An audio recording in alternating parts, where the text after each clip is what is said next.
We like to teach people about biomes.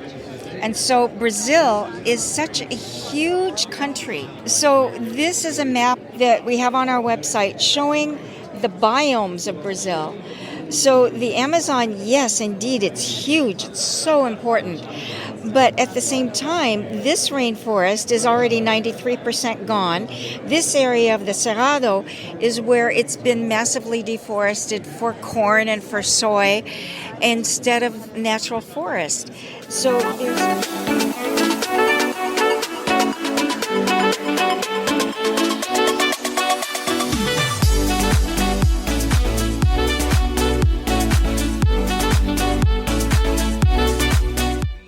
Tell us a little bit about, what you are representing here.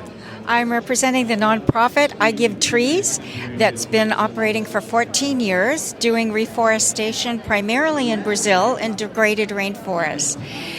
We've also sponsored and helped projects in other parts of the world, but Brazil is such a major player for climate change that it began in a very humble way here, where this woman had me teaching children about the geography of the rainforest where I was born that's already 93% gone. So the kids baked cookies and handed me a bag of change and said, go back to Brazil and plant trees. And I did. And then I came back and I showed them, this is where we planted your trees. And then they said, okay, we're going to do more. And they put on a benefit concert and they sponsored 2,000 trees. And I took that back to Brazil and showed people there. And it just mushroomed. Their video has been seen at a TED Talk I did in Paris, at international climate change conferences, and as our work has grown and received global recognition, it all began with children who bake cookies here in Los Angeles. Baking cookies. I love how baking cookies connects back to reforestation, back to Brazil. And climate change. So for those, so obviously, well, maybe not obvious, right? We all have, certain perceptions about climate change, whether it's real or not. I definitely think it's real. I definitely think, we got to do something about it. We're in a critical decade, so you don't have to, go through that with me. All right. So, what about Brazil? We like to teach people about biomes. And so Brazil is such a huge country that... You want to show it to the camera? Oh, sure. So this is a map that we have on our website showing the biomes of Brazil. So the Amazon, yes, indeed, it's huge. It's so important. But at the same time, this rainforest is already 93% gone. This area of the Cerrado is where it's been massively deforested for corn and for soy instead of natural forest. So there's huge potential for reforestation in these places where it's far less dangerous than what's going on in the Amazon. So we're about to support a project in the Amazon run by indigenous people who do agroforestry already and just want to be able to do more.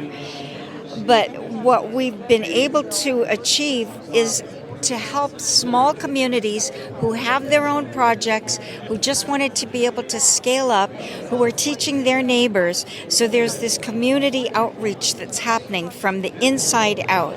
We're never going in and telling people what to do.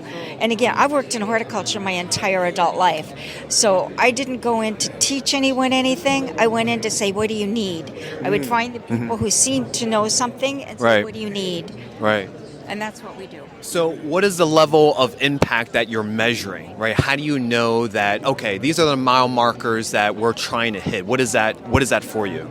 Well, when we can see, again, I've got videos that show this on our website. We can go back years later and see, okay, here's a zoom in of a place where we donated trees, where they did a rewilding project, where the streams all came back.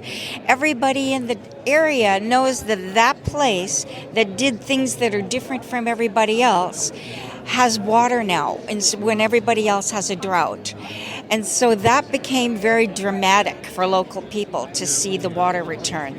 And there are scientific measures of how the soil sequesters carbon, and we're really big about taking care of the soil, feeding the soil. We're totally organic regenerative agroforestry and agriculture.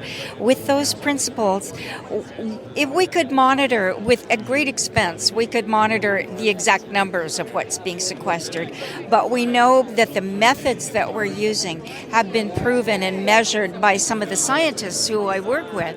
So I've been presenting at global climate change conferences, just telling them about the simple people who are doing simple things, not rocket science, that can be replicated anywhere.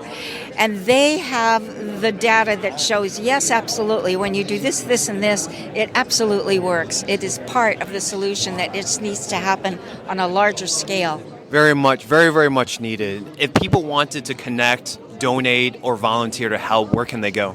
iGiveTrees.org. And that will take you to the various projects on our website.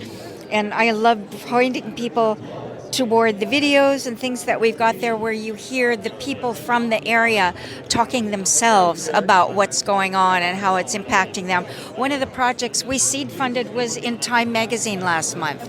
That's awesome. So we can seed something and help people get the funding that they need to do something that turns, just like, Yeah. okay? Very, very much, Nina. Thank you so much. You're welcome. Thank you so much. Thank you.